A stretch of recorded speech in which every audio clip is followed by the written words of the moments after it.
दोस्तों, ये है माधुरी बुक्स चैनल। इस चैनल को सब्सक्राइब कीजिएगा। नमस्ते दोस्तों, आपका इस चैनल में स्वागत है।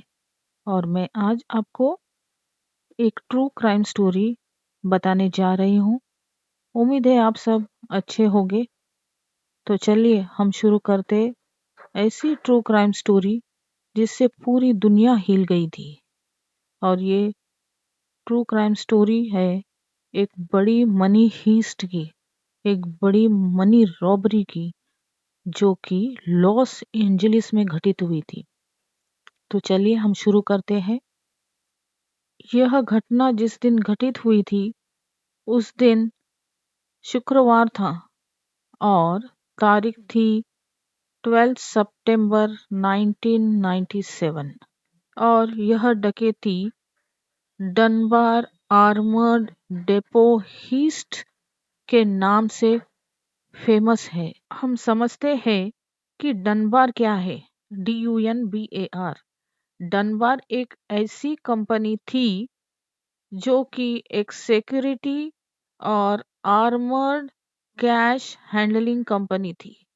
उस समय यह कंपनी बहुत ही फेमस थी और लॉस एंजलिस में स्थित थी। अब हम जानते हैं कि डनबार आर्मर्ड डेपो का क्या काम था। 1997 में यह कौन से प्रकार का काम करती थी। तो इस डनबार आर्मर्ड डेपो का काम था बैंकों और बड़े व्यवसायों से नगद उठाना, जैसे कि grocery stores, retail shops, ATM cash, casinos और जितने भी बैंक्स थे लॉस एंजलिस में उस समय, उस एरिया में, उस बैंकों से कैश उठाकर सिक्योरिटी के साथ उसको डनबार में लाना और वहां पर सिक्योरली डिपॉजिट करना, बहुत ही सुरक्षित तरीके से डिपॉजिट करना, यह काम इस डनबार आर्मर्ड डेपो का था। 1997 में लॉस एंजलिस में डनबार का काम क्या था। अलग अलग banks, supermarkets, big businesses, ATMs, इनसे कैश को सुरक्षित तरीके से इकट्ठा करना और इस कैश को डनबार तक कैसे लाया जाता था। बड़ी बड़ी बुलेट प्रूफ आर्मर्ड ट्रक्स सुबह ही निकल जाती थी। हर ट्रक के अंदर 2 से 3 ट्रेन्ड गार्ड्स होते थे, एक ड्राइवर होता था और सिक्योर्ड कैश लॉकर्स होते थे। ये टीमें पूरी शहर में घूमकर शॉप्स की डेली अर्निंग्स, ATMs में पड़े पुराने नोट्स, बैंक की डिपॉजिट्स, इन सबको कलेक्ट करके सील्ड बैग्स में लेकर आती थी। हर बैग पर टैग नंबर, सोर्स लोकेशन और सील्ड लॉक लगा रहता था। जब ये आर्मर्ड ट्रक्स डनबार डेपो में पहुंचते थे तो उसके बाद क्या होता था। जब ट्रक डेपो में आती थी तो एक सिक्योर रिसीविंग जोन होता था। यहाँ पर इस सिक्योर रिसीविंग जोन में पहले कैमरे के सामने हर बैग का बारकोड स्कैन होता था। 2 एम्प्लॉयज मिलकर बैग्स की काउंट एंड वेरिफिकेशन करते थे। उसके बाद कैश को प्रोसेसिंग रूम में भेजा जाता था। यह कमरा बहुत ही सिक्योर होता था। ID card access, camera surveillance, 2 लोगों का रूल, कोई अकेला नहीं होता था। और उसके बाद होता था कैश सॉर्टिंग। अब ये कैश सॉर्टिंग क्या है, तो यहाँ पर करेंसी अलग अलग की जाती थी, सॉर्ट आउट किया जाता था, छांटा जाता था। कैश को पहले इस तरह बांटा जाता था कि $10, $20, $50, $100, इनके नोट्स अलग अलग छाटे जाते थे। फिर कॉइन्स को अलग निकाला जाता था, सेपरेट किया जाता था। फिर टॉर्न और अनफिट नोट्स, फटे पुराने नोट्स को अलग किया जाता था। उस समय वहां पर डनबार में बड़ी बड़ी करेंसी काउंटिंग मशीन्स थे। यह इलेक्ट्रिक काउंटिंग मशीन्स होती थी। इन मशीनों से फास्ट काउंटिंग होता था, फेक नोट डिटेक्शन होता था और बंडल प्रिपरेशंस होता था, यानी कि नोटों की गड्डियां बनाई जाती थी। और बैंक वाइज सॉर्टिंग होता था। हर बैंक का कैश अलग रखा जाता था। जैसे बैंक ऑफ अमेरिका का कैश अलग, वेल्स फार्गो का कैश अलग, वीजा मास्टर एटीएम का कैश अलग, रिटेल शॉप्स का कैश अलग। हर एक को अलग सील्ड ट्रेज और लॉकर्स में रखा जाता था। और फिर सॉर्टिंग के बाद कैश को वॉल्ट में रखा जाता था। वॉल्ट में मोटी स्टील वॉल्स होते थे, टाइम लॉक्ड डोर्स होते थे, मल्टीपल कोड एक्सेस होते थे, डुअल की सिस्टम होती थी। और बाद में एक बार बंद होने पर कुछ घंटों तक नहीं खुल सकता था। ये वॉल्ट्स का टाइम रीलॉकिंग था। उसको एक बार लॉक कर दिया तो वो 2 घंटे तक नहीं खुल सकता था। और फिर कैश वॉल्ट्स में स्टैक्स का इस तरह रखा जाता था। हाई वैल्यू करेंसी शेल्फ्स अलग थे, लो वैल्यू करेंसी रैक्स अलग थे, एटीएम रिफिल बॉक्सेस अलग थे और बैंक वाइज ट्रेज अलग से थे। फिर कैश बाहर कैसे जाता था? डनबार का काम सिर्फ कैश लाना नहीं था, उन्हें कैश वापस बैंक्स, एटीएम्स और बिजनेसेस तक पहुंचाना भी होता था। कैसे निकलता था कैश फिर? बैंक ऑर्डर्स आते थे कि उन्हें कितना कैश चाहिए। ATM companies daily refilling order भेजती थी। डिपो स्टाफ वॉल्ट से सील बॉक्सेस तैयार करते थे। आर्मर्ड ट्रक्स फिर दूसरे दिन उन बॉक्सेस को लेकर निकलती थी। ये काम बहुत स्ट्रिक्ट चेकिंग के साथ होता था। हर बॉक्स 3-4 बार वेरीफाई होता था। हर लॉकर सील्ड होता था। हर बैग का डिजिटल लॉग बनता था। एटीएम्स में कैश कैसे जाता था? लॉस एंजलिस में 1997 में एटीएम्स बहुत ज्यादा प्रमाण में थे। डनबार जैसी कंपनीज पुराने नोट्स कलेक्ट करती थी, उसकी जगह नए नोट्स रिफिल करती थी। मशीन की स्क्रीन और रिसिप्ट पेपर भी चेक करती थी। आर्मर्ड क्रू के पास एटीएम का स्पेशल की या तो कार्ड होता था जिसे कंपनी कंट्रोल करती थी। पूरा सिस्टम इतना सख्त क्यों था?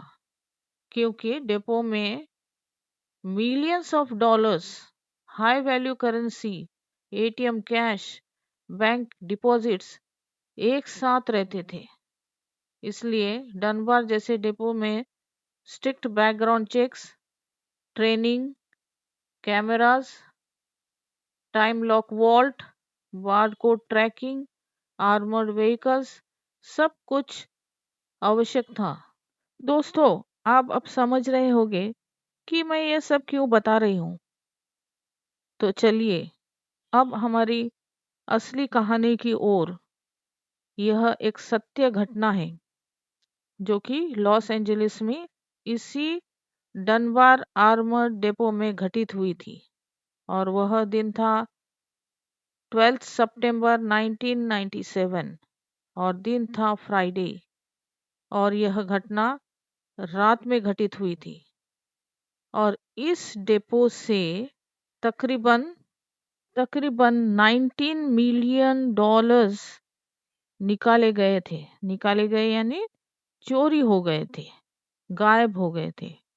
19 मिलियन डॉलर्स, दोस्तों सोचिए, अगर हम इसको इंडियन रुपीस में कन्वर्ट करेंगे तो ये नियर अबाउट 158 करोड़ रुपीस हो जाता है।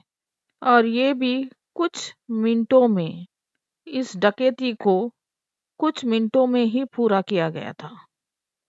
इस डकैती के पीछे एक ऐसा मास्टरमाइंड था जिसने महीनों से इस प्लानिंग को बनाया था और उसने इस मास्टरमाइंड ने डेपो के पैटर्न देखे, पता लगाया कि शुक्रवार की नाइट शिफ्ट में वॉल्ट अक्सर खुला रहता है क्योंकि पैसों की मात्रा ज़्यादा होती है। उसने कैमरों के रिकॉर्डिंग डिवाइसेस की जगह नापी और कर्मचारियों के ब्रेक टाइम पर नज़र रखी। एक रात उसने चाबी से अंदर दाखिल होकर जगह का पूरा ऑब्जर्वेशन किया और फिर उसने अपने साथियों को बुलाया। दोस्तों, अब आप सोच रहे होंगे कि इस मास्टरमाइंड को डनबार में अंदर जाने की अनुमति कैसे मिली। तो बता दे दोस्तों कि यह मास्टरमाइंड वहाँ का सिक्योरिटी इंस्पेक्टर था और उसने महीनों से डनबार डेपो सिस्टम की स्टडी की और वहाँ का वर्किंग पैटर्न भी उसने अच्छी तरह से समझ लिया। दोस्तों, अब यह जो मास्टरमाइंड था उसे बहुत सारे मुश्किलों का सामना करना पड़ रहा था। उनमें से एक मुश्किल यह थी कि वह इतनी बड़ी रॉबरी अकेला खुद नहीं कर सकता था। उसे कुछ साथियों की जरूरत पड़ने लगी। तो उसने अपने दोस्तों को अपने साथ मिला लिया और उसने अपनी सारी प्लानिंग उनको बता दी। मैं और एक बात यहाँ बताना चाहती हूँ दोस्तों कि इनमें से एक भी कोई भी चोर नहीं था। सब सीधे रास्ते पर चलने वाले दोस्त थे, इंसान थे और ये कुल मिलाकर 6 जन थे और 6 के 6 बहुत ही सीधे थे। परंतु इस मास्टरमाइंड का दिमाग उन पैसों को देखकर ऐसा ललचा गया कि उसने अपने साथ अपने बचपन के दोस्तों को भी गलत रास्ते पर ले आया। और इस मास्टरमाइंड का नाम था एलन पेस और वो वहां पर बतौर सिक्योरिटी इंस्पेक्टर के रूप में काम करता था। एलन पेस ने लगभग 2 साल तक हर छोटी जानकारी इकट्ठी की। कौन सा कैमरा कब घूमता है, किस जगह कैमरा नहीं देखता, कौन सा गार्ड किस टाइम ब्रेक लेता है, वॉल्ट यानी कि तहखाना कब खुलता और कब लॉक होता है, कैश सबसे ज्यादा कब जमा रहती है। वह रात में डिपो के अंदर घूमने के बहाने इन सब चीजों का अध्ययन करता था और उसे लगा अगर किसी दिन चोरी करनी है तो वह दिन होगा 12 सितंबर 1997 यानी कि 12 सितंबर 1997 और शुक्रवार की रात, फ्राइडे नाइट। फ्राइडे नाइट ही क्यों? क्योंकि जब सप्ताह भर का कलेक्टेड कैश वॉल्ट में यानी तहखाने में आकर जमा होता था और उस दिन वॉल्ट यानी कि तहखाना ज्यादा देर तक रात में खुला रहता था क्योंकि ज्यादा कैश होने की वजह से तहखाना ज्यादा देर खुला रहता था क्योंकि काउंटिंग के लिए, सॉर्टिंग के लिए, सब बातों के लिए बहुत ज्यादा समय लगता था। परंतु दोस्तों, हमें यह जानना भी जरूरी है कि 11 सितंबर को क्या हुआ था। 11 सितंबर को एलन पेस को कंपनी से टर्मिनेट किया गया था यानी कि नौकरी से निकाल दिया गया था और इसका कारण था गाड़ियों और सिस्टम की गलत तस्वीरें लेना, क्योंकि कंपनी को लगा कि वह सिक्योरिटी रूल्स तोड़ रहा है, इसलिए उसे जॉब से टर्मिनेट कर दिया गया। और इस टर्मिनेशन के बाद, जॉब से निकालने के बाद केवल 24 घंटे के बाद ही यानी कि 12 सितंबर को उसने डनबार डेपो की बड़ी रॉबरी कर दी वहां पर बड़ी डकैती कर दी। एलन पेस के प्लानिंग के अनुसार वह और उसके 5 दोस्त 12 सितंबर को एक पार्टी में शामिल हो गए।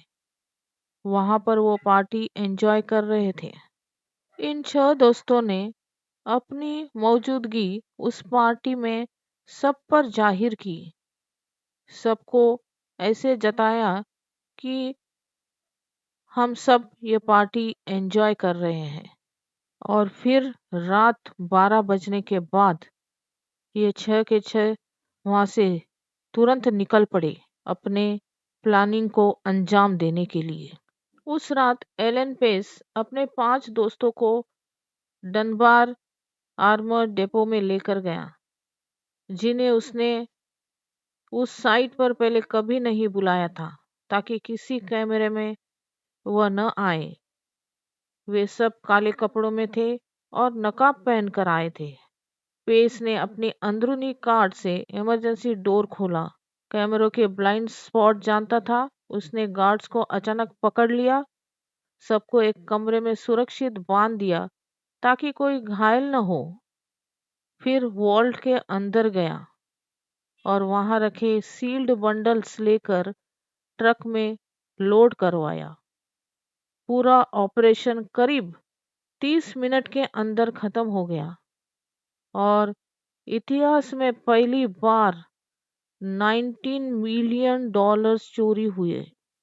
अगली सुबह जब गार्ड्स की शिफ्ट चेंज हो गई, तो सुबह जो गार्ड्स ज्वाइन होने वाले थे, उन्होंने देखा कि वॉल्ट्स खुले पड़े हैं और जो रात के गार्ड से उन्हें एक कमरे में बंद किया गया है। तो वो घबरा गए।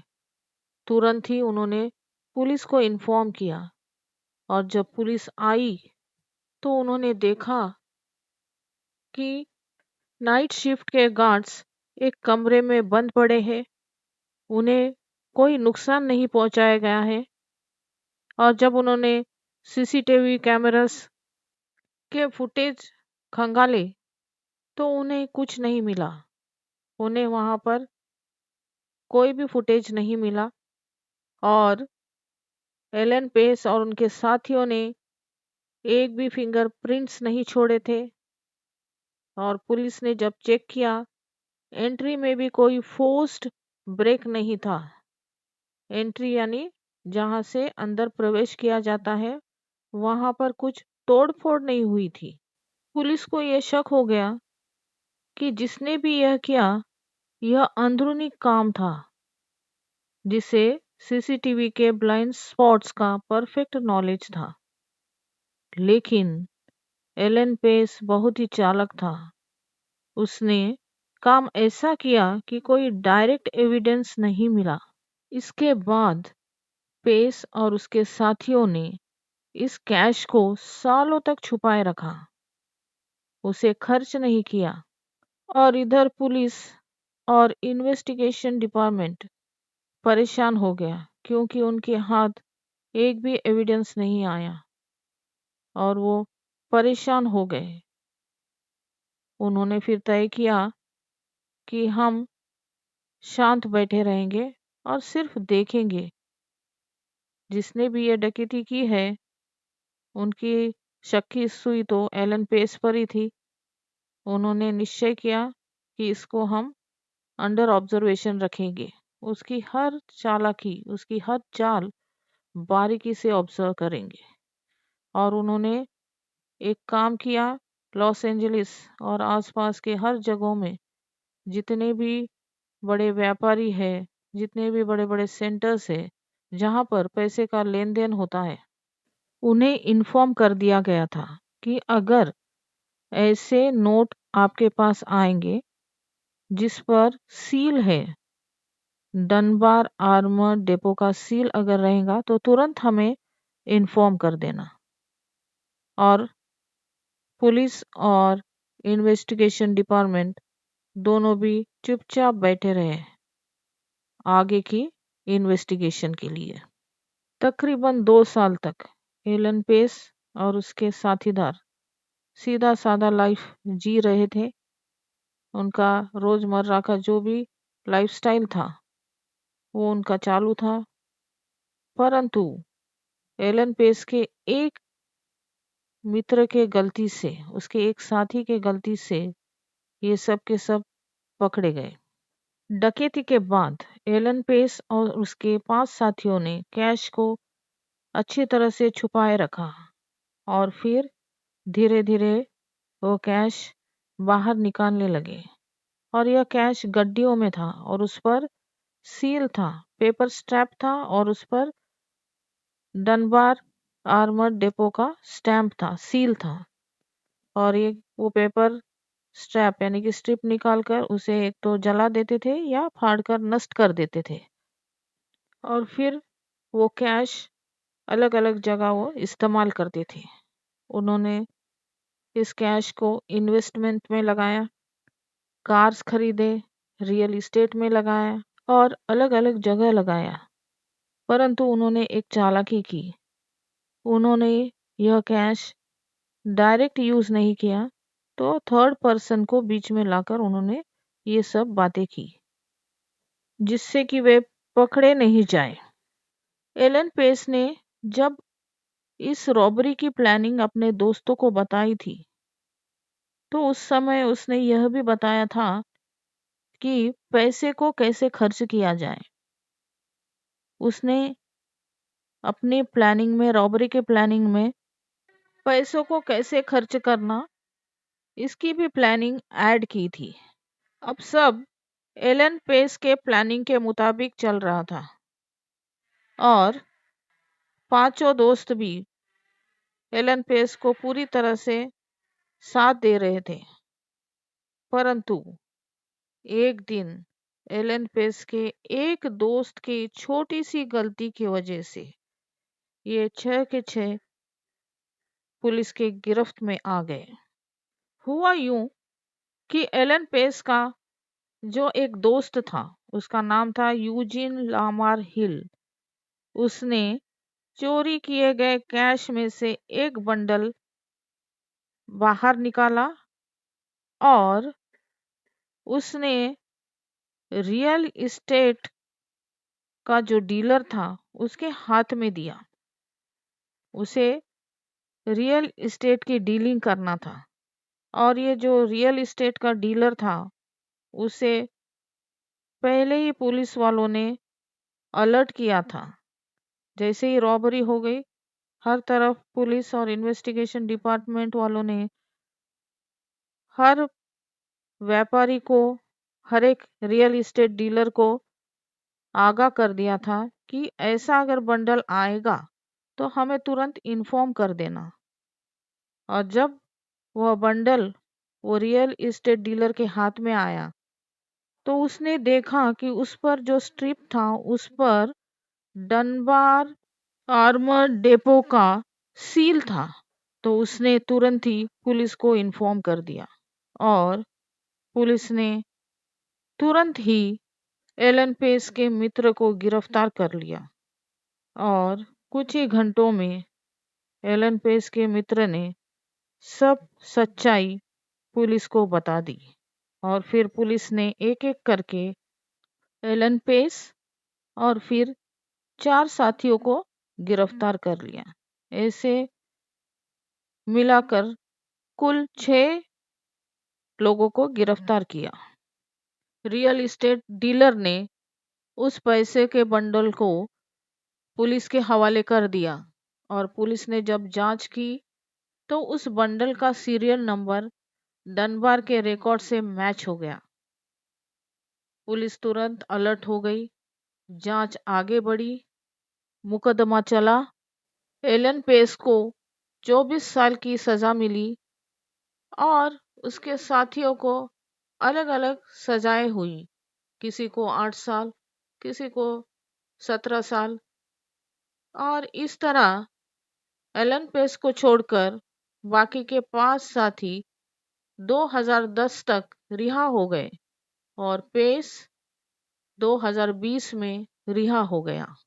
दोस्तों, इस घटना के बाद डनबार में सिक्योरिटी सिस्टम बदला गया, कैमरे अपग्रेडेड हुए, वॉल्ट्स रूल्स सख्त हुए और 2% रूल हर जगह लागू किया गया। दोस्तों, यह थी कहानी डनबार आर्मर्ड रॉबरी 1997 की।